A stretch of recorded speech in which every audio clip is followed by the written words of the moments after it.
I might have banned myself from subscription boxes this year, but this doesn't count, and I'll tell you why.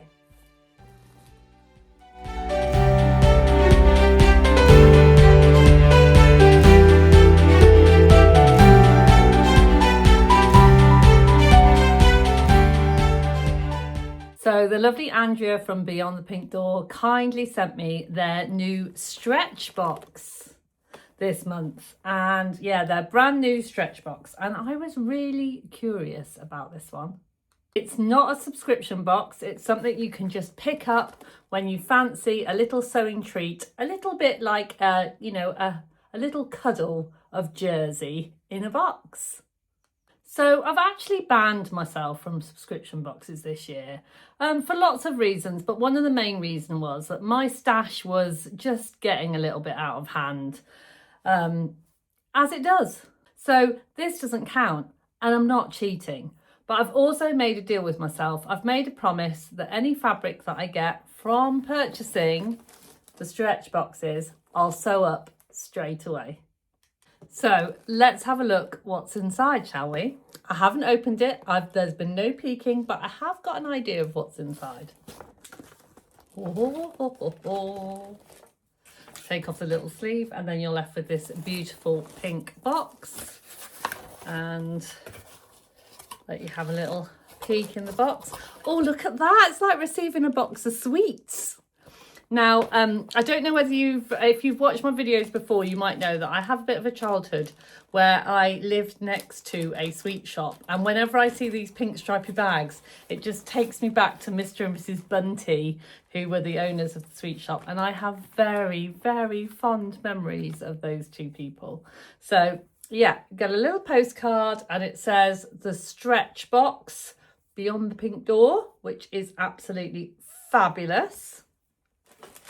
And then I've got a little pink bag of goodies, and then we've got the fabric. So should we do the little pink bag of goodies first? How exciting. So let's have a look at what we've got in here. Oh, it is like Mr. and Mrs. Bunty's. So I've got some refreshers. I've got the pink one, and I've got the sour green one. Sour apple flavour and strawberry flavour. Now, this is my kind. I love green sweets. Now, Ruanne, who is the Yorkshire Sew Girl, will probably be going right now. I love green sweets. They're my favourite. Thank you. And then, oh my goodness, it's like Andrew was reading my mind. So this is Stretch Fix tape, which I've literally, I've had this pack now probably about 3 years, but I've literally come to the end of it. I have no more. I've got like probably 6 centimetres left. And this is fantastic when you're sewing with knit fabrics. So yeah, I might, when I do the make, I might talk a little bit more how you can use this. But yeah, absolutely fantastic. What a fantastic thing to put in a stretch box. Excellent. I love Andrea's boxes. They're so well curated. And I feel like there's something else. Oh, there is something else. Oh, that might give you a little clue. Some Mariflex thread. So Mariflex is the stretchy thread. So it's a thread by Gutermann, and it's got a little bit of a stretch to it, which means that you can sew up jersey items on your normal regular sewing machine using a normal regular stitch. You don't need to do a zigzag or anything like that, because the thread does the stretching for you, which is super handy, isn't it? So yeah, I've actually, the lady behind me here is wearing, actually from a subscription box, but this is the this fabric was gifted to me, and I made it up for the ebook. And that's the other thing I want to tell you. So in the stretch book, you also get access to the ebook. Now I can't find anything on here, but I should imagine that when the other boxes come, then there'll be a little code or something, so you can have a little look at Tamlin's ebook. And there's a little jersey, I believe there's a little jersey section that's just for people that buy the stretch boxes. I say that, stretch boxes. So yeah, now should we get into the fabric? I know that that's what you want, and it's, as always, beautifully packed. And oh my goodness. Oh my goodness me.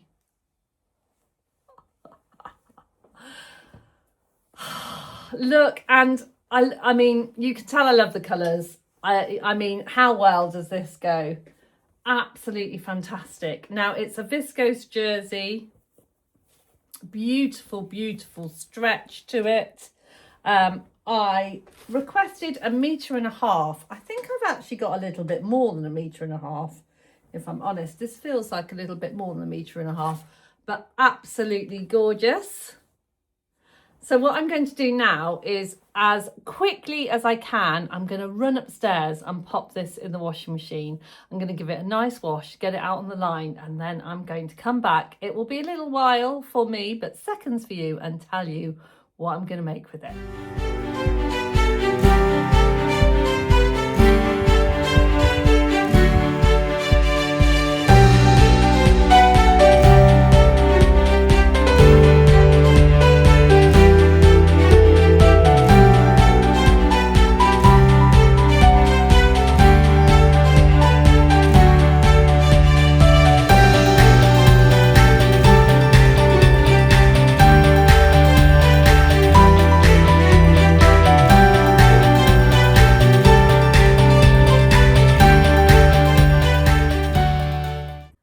So while that's washing and drying, my lovely friend here has had a quick change.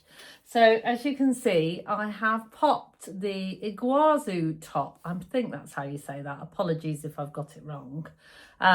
From Itch to Stitch. Now, I've made this before. I know it's a pattern that works beautifully for drapey knits, and it's definitely a drapey knit. I have got this one. I wear this top a lot, but it's very plain. As you can see, it's a plain grey, which is great, but I just think in that gorgeous flowery fabric, this top is just going to make it pop. And yeah, just love it. So there's lots of options for the top. So you can have short sleeves, long sleeves. I have actually had a look at the fabric. I've got plenty for the long sleeve version. So I think I'm going to go for the long sleeve with the cow neck. There are, on the Itch to Stitch patterns, there are bust options. So I'm going to go for the full bust option. My measurements, just so that you know, I am 35 inches upper bust. I am 40 inches full bust. And then my waist is about 33 inches, tends to change on a daily basis. And my hips are kind of 38, 39. So yeah, so that's my measurements. And I am going to make the full bust version size 8. And I think, I can't remember whether I made this in a 6 or an 8. Yes, I think I made it in an 8, but I am going to take you through the whole making process, including cutting it out. So yeah, I'll take you through the whole process. Would you like to sew a lovely jersey top with me? Let's do it.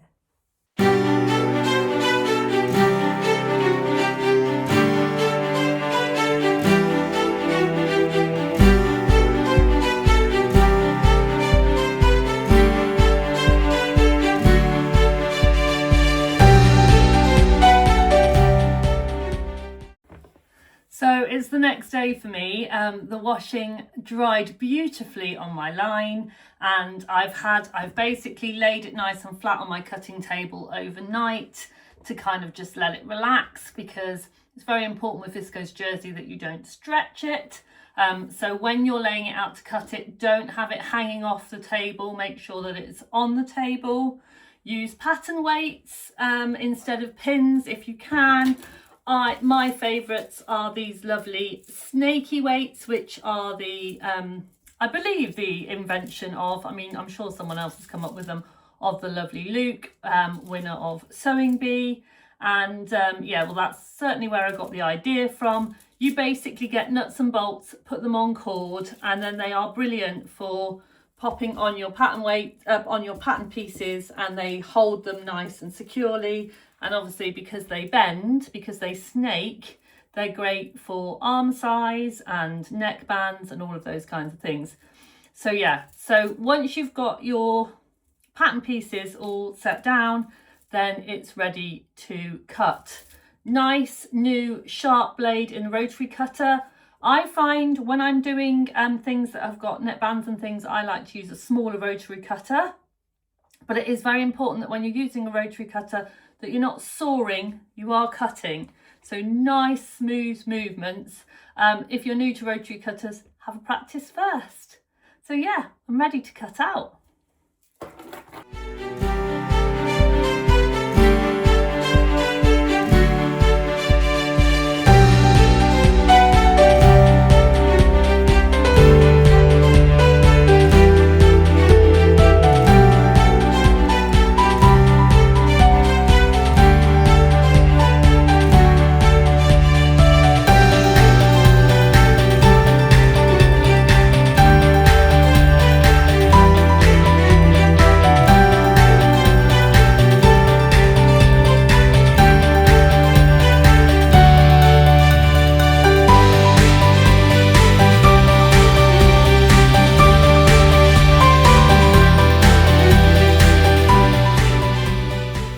So once you've cut out all of your pieces, don't forget to cut your notches as well at the same time, and then lay all of your pieces nice and flat, ready for sewing. I know it's really tempting to kind of shove them in a bag, but if you lay them flat, that will help not stretching them out too much. So, I mean, never have I seen such a gorgeous pile of scraps. So these are the scraps that I've got left over. I have got a larger piece as well, which I'm going to pop in. I've got a special box for fabric that I use to make knickers. So I am going to pop that in my knicker box, which is a great use for viscose jersey as well. And it tends to have quite a good stretch and recovery. So yeah, so it makes for nice smooth knickers with no visible line, which is quite good if you want to make them just with a band. So that's yeah, little top tip for you there. But these scraps I'm going to go and pop by my sewing machine so I can test my stitches on them on my overlocker and my sewing machine.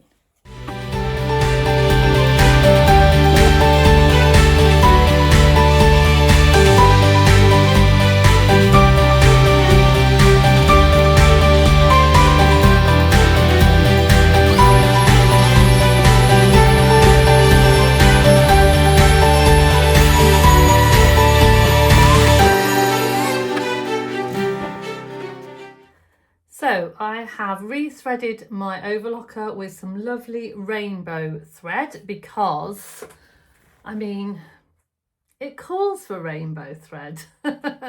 So I'm going to do most of the sewing on my overlocker.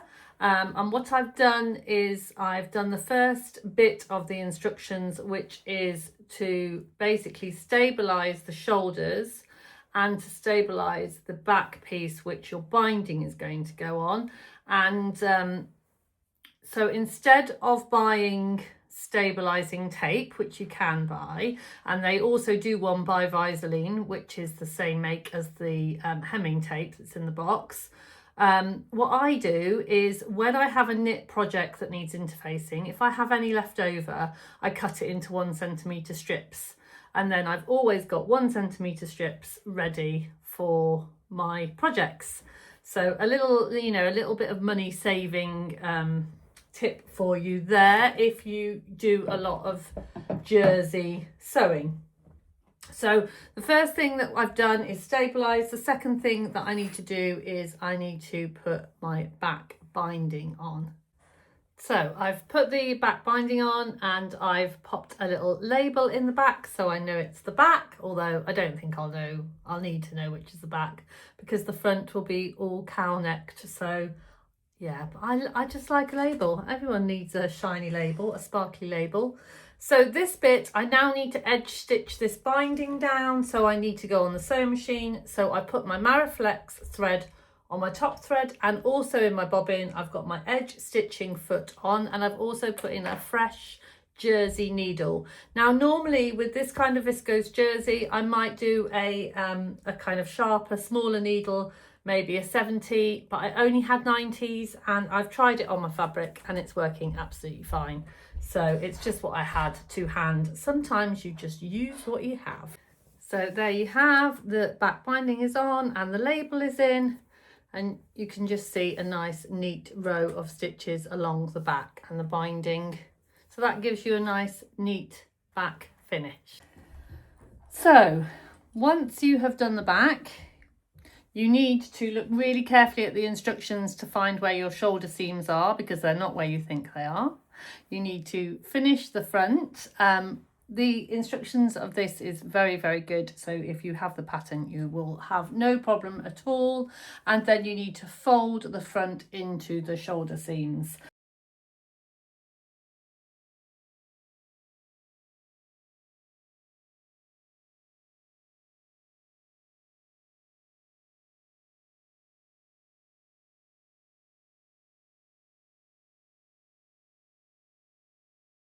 So I've just popped this on really quickly to show you, and I think it's a really lovely fit. I did just go in a little bit around the sides here, which is great about these kinds of patterns, is that you can just kind of go in a little bit further with the overlocker. Now I wanted the sleeve is a little bit long. I wanted the sleeve to finish about here. So I am going to cut a little bit of that off because I want a 1.5 centimetre hem. But this length is absolutely fine. Let's see if I can go back a bit so you can see it. There we go. And now I'm going to do the tutorial with this that I got in my stretch box to do the hems. I'm going to show you how I use this to do the hems on the sleeves and the hems on the bottom. So I'm just going to do a little quick tutorial on how you use the Viscose Stretch Fix so that you get in your stretch box. So what I've got is, this is how it comes. It's kind of papery on one side, and then you can feel the rough side of the glue on the other side. And the first thing that I do is I cut it to the size of the hem that I want. So I roughly measure around the hem, see how much I need. Now this is 1.5 centimetres. I've basically cut it in half. So if you want a larger hem, if you want a 3 centimetre hem, then you don't have to do anything. I want a slightly narrower hem, so I've cut mine in half. But obviously if you're happy with the wider hem, you don't need to do anything at all.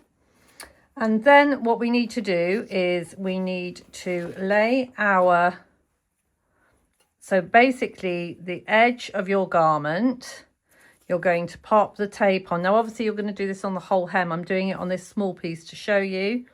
You're going to put your tape glue side down, paper side up onto the edge of the fabric, and then grab yourself an iron that's set onto medium heat and press down. Now try not to kind of iron, we're kind of lifting and pressing, and leave it there for about 5-10 seconds.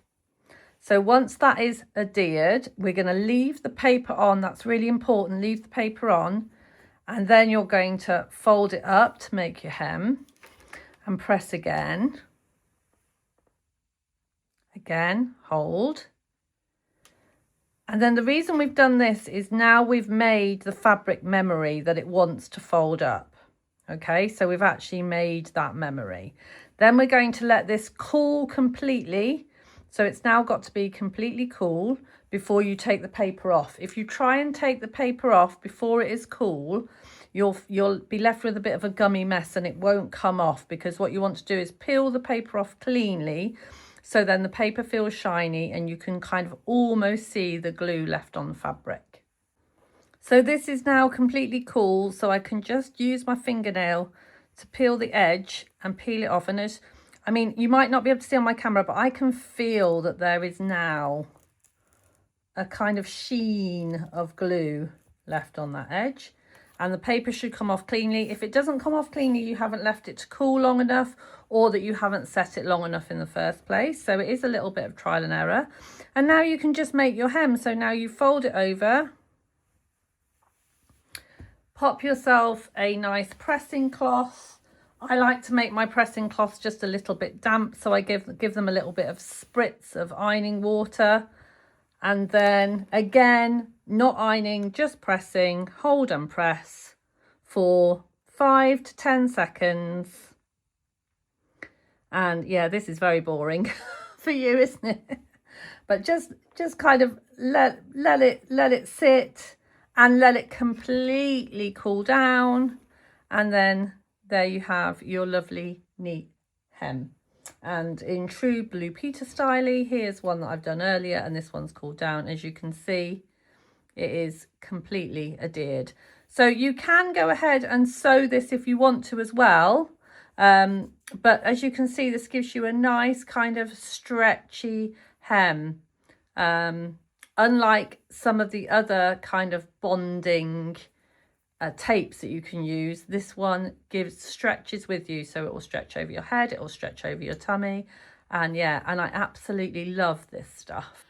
So then folks, I hope you enjoyed the kind of sew along tutorial with the fabric that I got in the Beyond the Pink Door not a subscription stretch box. If you want to get your hands on a stretch box, don't forget to go and check the Beyond the Pink Door on their website for when the next boxes become available. I'll pop a link down below, and yeah, and grab yourself a little stretch box, a little cuddle in a box. So I'm going to leave you now with some photos of me enjoying the Leamington sunshine in my brand new top. But for now, don't forget to sparkle, and I'll see you all really soon. Take care.